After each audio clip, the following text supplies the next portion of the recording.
Hello everyone, KB2 Enjoyer here, and finally I am back after a long time of inactivity. Life goes on, there's a lot of stuff I had to do, and my schedule was getting busy, but now in about 1 week, probably 2 weeks, my schedule will be perfect to upload more videos, so expect to get some new videos. And I'm not talking just about Sprocket or War Thunder or World of Tanks, but also other stuff, probably edits, etc.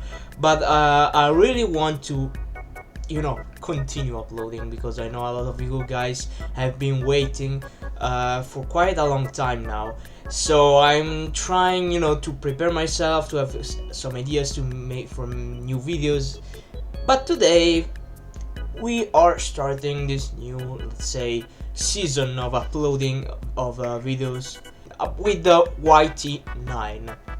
So the YT9 is a very original idea. I think it's the first type of its tank, which I will explain later why, but specifically YT9 is a light interwar tank with a 20mm autoloader cannon, which means that I had to go to the config files and modify the cannon to shoot rapidly.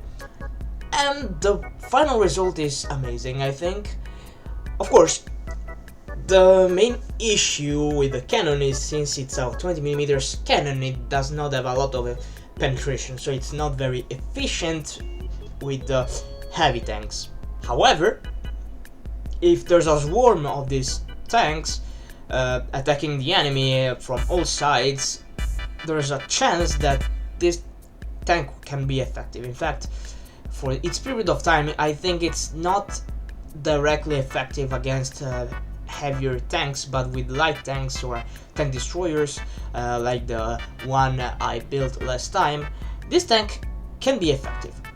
The design is quite simple, as always, since it's interwar, and I decided to put the turret on one side. Honestly, at the beginning I didn't know exactly where to put it, because I would honestly like to make a rear turret tank.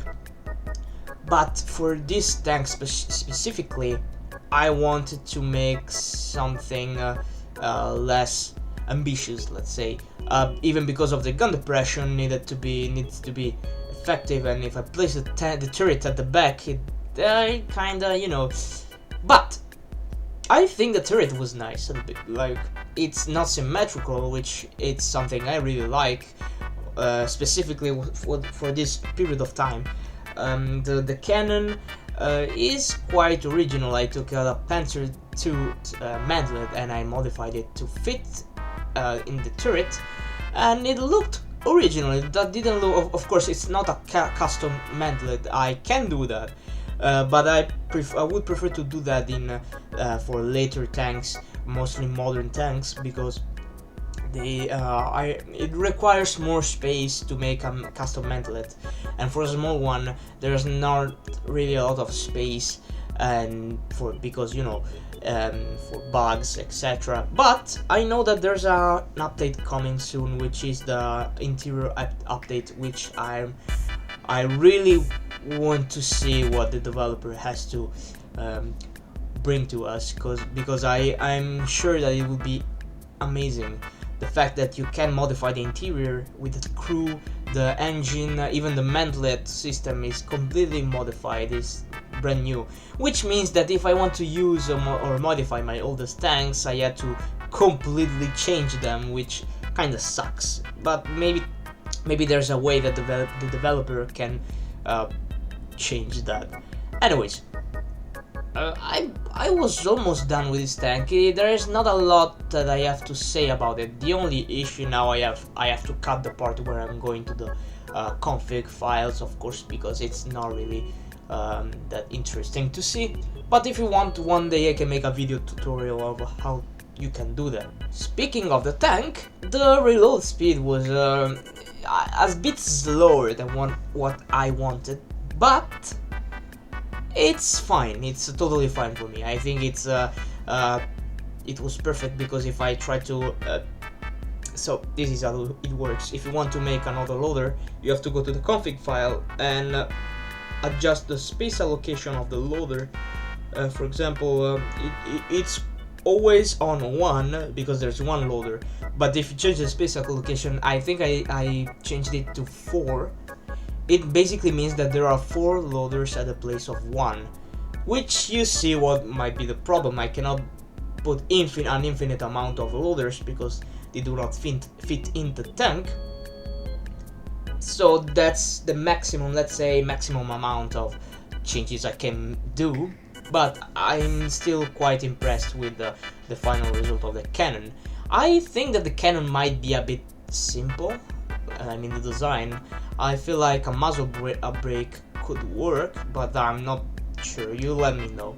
Anyways, the tank is quite nice. I think this is one of my favorite designs I've made so far.